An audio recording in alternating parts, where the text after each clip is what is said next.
అందుకని ఇంకా బోన్లెస్ అయితే బాగుంటుంది కదా కీమా, కానీ ఇలా ట్రై చేశాను. ఎగ్ అయితే వేస్తున్నాను. అన్నీ కోసి రెడీ చేసి పెట్టాను. రైస్ కూడా అయిపోయిందండి, మంచిగా వచ్చేసింది తెలుసా, ఎంత ఫాస్ట్గానో. హాయ్ అండి, విజయ లైఫ్ స్టైల్ వెల్కమ్ అండి. ఈరోజు సండే స్పెషల్ అన్నమాట. సండే స్పెషల్ అనగానే ముందు మనం గుర్తుకొచ్చేది మా వాళ్ళకైతే, మా పిల్లలకైతే చికెన్ అన్నమాట. సండే ముందుగా ఆప్షన్ ఏం కావాలి అని అడిగితే చికెన్ అని చెప్తారండి. ఇంకా సరే అని నేనైతే ఈరోజు అయితే ఎప్పుడు బిర్యానీలు ఇవన్నీ వేస్తున్నాను కదా, ఫ్రైడ్ రైస్ చేయమన్నారు, అన్నీ తెప్పించాను. ఇంగ్రీడియంట్స్ అన్నీ వెజిటేబుల్స్ అన్నమాట. ఇంక ఈ బాస్మతి రైస్ అయితే మొన్న తెచ్చారన్నమాట. ఇంకా ఎలాగో బాస్మతి రైస్ ఉంది కాబట్టి చక్కగా మనం చికెన్ కీమా ఫ్రైడ్ రైస్ చేసుకుందాం. చాలా ఈజీగా ఉంటుంది, టేస్టీగా ఉంటుంది. ముందైతే రైస్ కొలుచుకొని పెట్టుకుందాం మనం. చూడండి, బాస్మతి రైస్ అయితే తీసుకున్నాను, ఒక గిన్నె మాట. కొలత కొలుసుకోవాలి కదా. ఇప్పుడు వీటిని కడిగేసుకొని వాష్ చేసేసుకుందాము. అయితే త్వరగా కుక్ అయిపోవాలంటే ఈ లోపల మనం రైస్ పెట్టేసుకోవాలి. రైస్ కుక్కర్లో పెట్టేసుకుందాం అని చెప్పేసి నేను ఇంకా ముందైతే రైస్ అయితే కడిగేసుకుంటున్నాను. నేనైతే అండి రైస్ కుక్కర్లో రైస్ పెట్టేసుకుందామని బాస్మతి రైస్ అయితే కడిగేసి మనం 1కి 2 వేసుకుని పెట్టేసుకోవడమే. నేనైతే ఈ లోపల నేను అగారా వాళ్ళది రాయల్ ఎలక్ట్రిక్ రైస్ కుక్కర్లో అయితే పెట్టేసుకుంటున్నాను. ఇందులో 6 ప్రీసీట్ కుకింగ్ ఫంక్షన్స్ అయితే ఉన్నాయి. అలాగే 1 ఇయర్ వారంటీ ఉంది. ఇది సెర్మిక్ కోటింగ్ పాట్ మాట ఇది. అలాగే మనకి చక్కగా ఆవిరది స్టీమ్ అది వచ్చినా కూడా కింద పడకుండా పక్కన ఇలాగ క్యాప్లా ఉంటుంది, దీంట్లోకి వచ్చేస్తుంది అన్నమాట. మీకు కీప్ వామ్ కూడా ఉంటుంది. మనం వేడిగా ఉండాలి అనుకుంటే మనం తినేదాకా కూడా వేడిగా ఉంటుందన్నమాట. ఆ ఫంక్షన్ కూడా ఉంది ఇందులో. లింక్ డిస్క్రిప్షన్లో ఇస్తాను, చెక్ చేయండి. మంచి యూస్ఫుల్ ప్రోడక్ట్ ఇది కూడా. నేను మొన్న అలాగే రైస్ పెట్టేసి చక్కగా బయటికి వెళ్ళి వచ్చేటప్పటికి కుక్ అయిపోయి ఉందన్నమాట. ఇప్పుడు ఇందులో నేను ఏం వేస్తున్నానంటే ఇదిగోండి, దీని లింక్ డిస్క్రిప్షన్లో ఇస్తాను, ఒకసారి చెక్ చేయండి. ఇదిగోండి, స్టార్ ఫ్లవర్, దాల్చిన చెక్క, జాజి పువ్వు అంటాం కదా అది మాట. అలాగే 2 లవంగాలు కాదు, ఇది యాలక్కాయలు చితక్కొట్టు కొంచెం వేసేసాను. ఇంకా మనం ఒక 3 లవంగాలు వేసేసుకుంటే రైస్ ఎలా ఉంటుందంటే మంచి అరోమా వస్తుంది అన్నమాట కుక్ చేసుకున్నప్పుడు. దాంతోపాటు మనకి మసాలాలు ఎక్కువ వేయక్కర్లేదు. అలాగే ఇందులో నేను ఏం చేస్తానంటే సాస్లు ఏమి వేయకుండా కీమా ఫ్రైడ్ రైస్ అయితే చేస్తున్నాను, వెజిటేబుల్స్ వేసి. చాలా బాగుంటుంది. మ్యాగీ మసాలా కూడా యాడ్ చేస్తున్నాను, తప్పకుండా చూడండి. బియ్యం తీసుకున్నాను కాబట్టి ఈ గిన్నెతో తీసుకున్నాను బియ్యం. అదే గిన్నెతోటి 2 గిన్నెలు నీళ్ళు వేసేసుకుంటున్నాను. కొంచెం తగ్గించాను, అంటే మనకి చూసుకుని వేసుకుంటే సరిపోతుంది. ఇందులో కొద్దిగా సాల్ట్ కూడా యాడ్ చేస్తాను. ఆయిల్ కూడా వేస్తున్నాను, లవంగాలు, అలాగే కొంచెం సాజీరా. అంతే, మనకు ఫ్రైడ్ రైస్ బాగుంటుంది. బిర్యానీ ఆకు వేసేసి మనం స్టార్ట్ చేసుకొని వైట్ రైస్ మీద ఆన్ చేసుకుంటే సరిపోతుంది, ఆన్ అవుతుంది. ఇక్కడ మనకి ఆప్షన్స్ ఉన్నాయండి. బ్రౌన్ రైస్ ఉంది, మిక్స్డ్ గ్రైండ్స్ కానీ, మోమోస్ కానీ, చక్కగా మనం అన్నీ చేసుకోవచ్చు. మా చిన్నోడి చికెన్ చూసి చికెన్ వేస్తే బాగోదు, ఎగ్ కూడా వేయాలి అని చెప్పేసి అంటున్నాడు. ఎందుకు నేను ఎగ్ వేస్తున్నానని తెలియదు వాడికి. ఇప్పుడు కీమా కింద చిన్న పీసెస్ కింద నేను ఇవి బోన్లెస్ మాట. బోన్లెస్ అయినా పర్వాలేదు, బోన్ ఉన్నా పర్వాలేదు. బోన్లెస్ అయితే కీమా కదా, మరి మనం కీమా అనుకుని చేసుకుంటున్నాం కాబట్టి చిన్న పీసెస్ పిల్లలు కూడా బాగా ఎంజాయ్ చేస్తారు. వెజిటేబుల్స్, చికెన్స్ ఇవన్నీ వేస్తాం కాబట్టి, ఎగ్ అది వేస్తాం కాబట్టి మంచి ప్రోటీన్ ఫుడ్ అన్నమాట ఇది.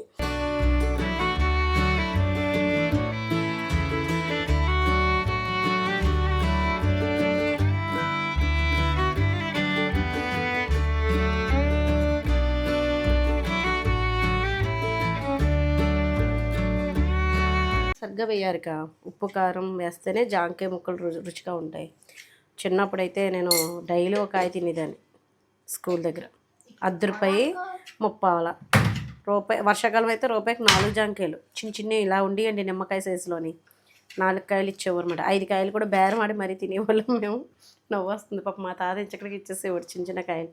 ఇప్పుడు జాంకాయలు కొనాలన్నా కూడా అది కూడా కేజీల లెక్కనే, తూకం. పెద్ద కాయ వచ్చింది, అది కట్ చేసింది తింటూ ఉంటామన్నమాట. జాంకాయ అందరికీ మంచిది, విటమిన్ సి అది ఎక్కువ ఉంటుంది, వైట్ అవుతారంటారు, హెల్త్గా మంచిది అది. జాంకాయ అయితే అన్ని ఫ్రూట్లో గల జాంకాయ బెస్ట్ అన్నమాట. ఇంకా మన బడ్జెట్ ప్రైస్లో ఉంటుంది కదా, అందుకు. చికెన్ని వాటర్ వేసి కొంచెం కడిగేసిన తర్వాత ఇలాగ మనం ఉడకబెట్టేసుకోవాలన్నమాట. ఉప్పు వేసి ఒక 5 మినిట్స్లో అయిపోతుంది. సాల్ట్ వేంద్ర యాడ్ చేస్తాం కదా, కొంచెం అల్లం వెల్లుల్లి పేస్ట్ వేసాను, పసుపు, ఉప్పు, అల్లం వెల్లుల్లి పేస్ట్, పసుపు వేసాను, కొంచెం కారం వేద్దాం లైట్గా, అంతే. ఇది ఉడికిపోతే సరిపోతుంది. ఈ లోపల వెజిటేబుల్స్ కట్ చేసుకుందాము. మళ్ళీ అవసరం వస్తుంది. ఇందులో నేను క్యాప్సికమ్ ఫ్రిడ్జ్లో పెట్టానమాట. అలాగే ఇది మట్టి క్యాబేజీ ఫ్రెష్గా తెప్పించాను. క్యాబేజీ ఎప్పటికప్పుడు తెప్పిస్తూ ఉంటాను. క్యాబేజీ పకోడీ అది అంటే మా పిల్లలు చాలా ఇష్టం అండి, చేస్తానమాట. ఇప్పుడైతే సగం కట్ చేస్తున్నాను. వేపుడు చేసుకున్నా కూడా బాగుంటుంది క్యాబేజీతోటి. క్యాబేజీ పకోడీ కర్రీ మన ఛానల్లో చాలానే ఉన్నాయి, ఈజీగా చేసేసుకోవచ్చు టేస్టీగా. ఇలా అంటే మనకి సెలవుల్లో పిల్లలు ఇంటి దగ్గర ఉంటారు కాబట్టి వాళ్ళు ఏదో ఒకటి ఇంటి దగ్గర ఉంటే ఖచ్చితంగా అది కావాలి ఇది కావాలని అంటూ ఉంటారు. అందులోని ఇప్పుడు యూట్యూబ్ వచ్చిన తర్వాత వంటలకి అది అయితే లోటే లేదు కదా. వాళ్ళు అది చూసి ఇది చూసి ఇది కావాలి అది కావాలి అని అడుగుతారు కాబట్టి మీరు కూడా ట్రై చేయండి. నేనైతే కట్ చేసేస్తున్నాను.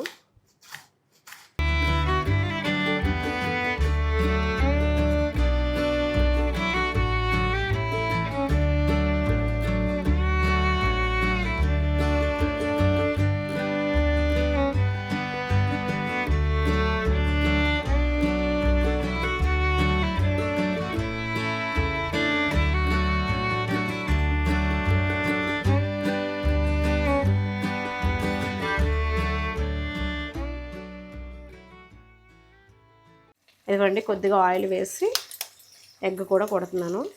ఈ చికెన్ మా వాళ్ళకైతే సాటిస్ఫైడ్ అవ్వలేదు. ఏంటి కప్పు చికెన్ తోటి నువ్వు ఫ్రైడ్ రైస్ చేస్తున్నావు అమ్మా అంటూ కూర్చున్నారు. నేనేమో బోన్లెస్ అది ఉంది కదా అని మామూలు దుమ్ములు కూడా కొన్ని ఉన్నాయి, కండలేదన్నమాట వాటికి. అందుకని ఇంకా బోన్లెస్ అయితే బాగుంటుంది కదా కీమా, కానీ ఇలా ట్రై చేశాను. ఎగ్ అయితే వేస్తున్నాను. అన్నీ కోసి రెడీ చేసి పెట్టాను. రైస్ కూడా అయిపోయిందండి, మంచిగా వచ్చేసింది తెలుసా, ఎంత ఫాస్ట్గానో. ఇంకా పొంగడం, ఇంకా ఉత్తి గిన్నెతో పెడితే మామూలు గిన్నెతో పెడితే పొంగడం ఇవన్నీ చూసుకుంటూ ఉండాలి కదా, రైస్ పొంగిపోద్దేమో అని. ఆ టెన్షన్ లేకుండా భలే అనిపించింది అసలు. ఉల్లిపాయలు, పచ్చిమిర్చి, కొత్తిమీర, క్యారెట్, కరివేపాకు, క్యాప్సికమ్, క్యాబేజ్, చికెన్, అల్లం వెల్లుల్లిపాయ పేస్ట్, ఎగ్ కూడా అవుతుందన్నమాట. బాయిల్ అదే చేసుకోవాలి. ఇది కొంచెం ఆయిల్ వేసుకొని బాయిల్ చేసుకున్నాం.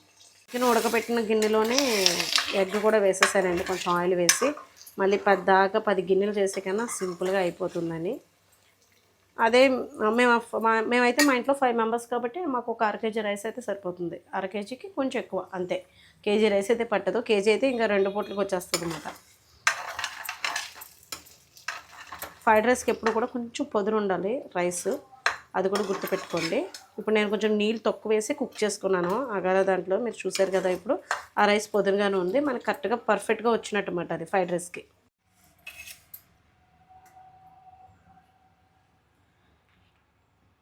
బటర్ అయితే వేస్తున్నాను. నెయ్యి ఉంటే మీ దగ్గర నెయ్యి కూడా వేసుకోండి, బాగుంటుంది టేస్ట్ అయితేనే. అసలు నెయ్యితోనే వంటలు చేసుకుంటే అసలు హెల్త్కి చాలా మంచిది. ఎందుకంటే బాగా లోయెస్ట్ ఇంకా కోల్డ్ ప్రెస్ అంటాం కదా, ఆయిల్ ఎలా పడతామో అలా అన్నమాట అది. ఆయిల్ అయితే వేసేస్తున్నాను, కొద్దిగా ఆయిల్ కూడా యాడ్ చేసుకుందాము. ఆల్మోస్ట్ నేను ఒక వాయిలోనే ఇంకా ఫినిష్ చేసేద్దాం అనుకుంటున్నాను, పెద్ద ఎక్కువ కాదు కాబట్టి. అయితే ఫస్ట్ ముందైతే మనం కొంచెం ఆయిల్ హీట్ ఎక్కిన తర్వాత ఇంకేం మసాలా దినుసులు వేయట్లేదు, ఆల్రెడీ రైస్లో వేసేసాను కాబట్టి ఇంక ఇందులో ఏం వేపట్లేదు నేను. చికెన్ ముందు వేపుకోవడం, బోన్లెస్ చికెన్ వేపేసుకుందాం.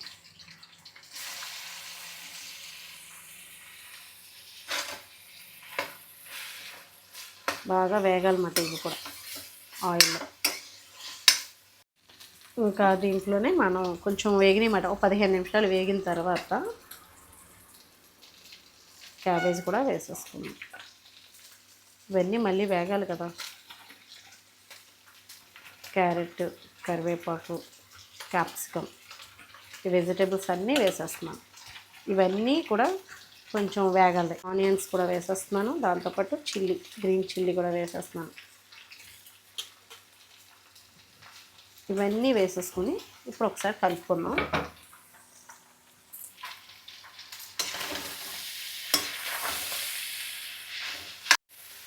ఇవన్నీ కలుపుకుందాం. కొంచెం ఆయిల్ తక్కువ అనిపిస్తే యాడ్ చేసుకోండి. ఈ వెజిటేబుల్స్ అన్నీ బాగా వేగాలన్నమాట, చికెన్తో పాటు మగ్గుతుంది. అల్లం వెల్లుల్లిపాయ పేస్ట్ చికెన్లో కొంచెం వేస్తున్నాం కదా, ఇందులో కూడా బాగా కలుపుకోవాలి. ఇది కూడా కొంచెం వేగాలి కదా, పచ్చివాసన పోయేలాగా.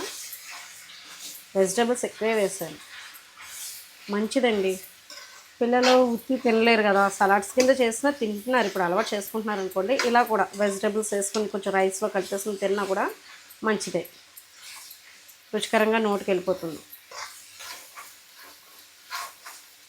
ఇలా మాడితే టేస్ట్ బాగుంటుంది.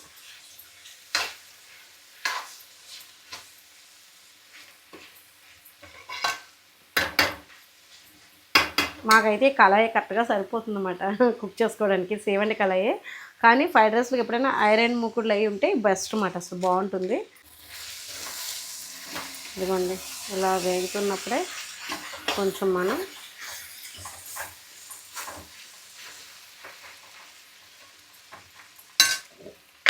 పసుపు కూడా వేసుకున్నాం. ముందు కొంచెం పసుపు వేసుకున్నాం, మళ్ళీ అలాగే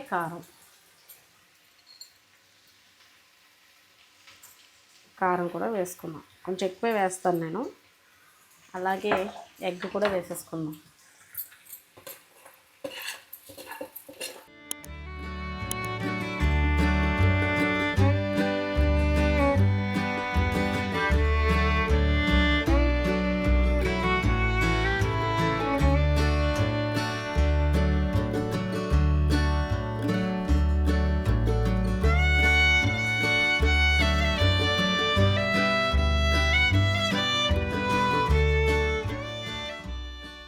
మీకు కావాలితే ఇదే చికెన్ని డీప్ ఫ్రై కూడా చేసుకుని కూడా యాడ్ చేసుకొని వేసుకోవచ్చు. అంటే కొంచెం కార్న్ఫ్లోర్ అది వేసుకుని కొంచెం డీప్ ఫ్రై చేసుకోవచ్చు. అలా కాకుండా మెత్తగా కొంచెం సాఫ్ట్గా కావాలనుకుంటే ఇలా వేసుకోండి. లాస్ట్లో కొంచెం కొత్తిమీర కూడా వేద్దాము, మళ్ళీ వేయాలి కదా. ఇప్పుడు రైస్ తీసుకుందాం. ఇదిగోండి నేను ఇప్పుడు కట్టేసాను అనమాట. ఇదిగోండి ఇప్పుడు మనం ఏం చేద్దామంటే రైస్ ఇందులోకి వేసేసుకోవాలి. నేను ఇంక ఇందులో ఏం వేయలేదన్నాను కదా, లవంగాలన్నీ కూడా ఇందులోనే వేసేసాను కదా. రైస్ వంపేద్దాం అందులోకి. రైస్ అయితే మొత్తం పట్టేసింది, ఎక్కడ గిన్నె అంటుకోకుండా చక్కగా అంటుకోకుండా వచ్చేసింది. చూసారా, గిన్నె అంతా మొత్తం ఖాళీ అయిపోయింది. ఇప్పుడు మనం ఈ రైస్ని పైకి కిందకి తిరిగేయాలి. అయితే ఇందులో మెయిన్ ఇంగ్రీడియంట్ ఏంటంటే సాల్ట్ కొంచెం వేసుకోవాలి. ఈ వేడి మీద కరుగుతుంది, వేస్తున్నాను. దాంతోపాటు మన మసాలాలు మ్యాగీ అలాగే గరం మసాలా పొడి వేసేసాను, రెండు మిక్స్ చేసి వేసాను. ఇప్పుడు మనం కలిపేసుకుందాం రైస్. కలపడానికి కొంచెం టైం పడుతుంది, మిగతాదంతా ఆల్రెడీ వేయించేస్తాం కాబట్టి ఏం గొడవ ఉండదు. ఇంకా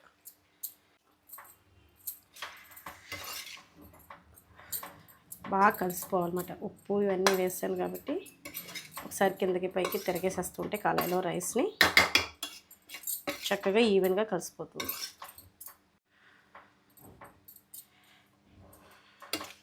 ఇప్పుడు ఒక పక్క అయింది, ఇంకొక పక్క ఉంది, అది కూడా కలిపేద్దాం.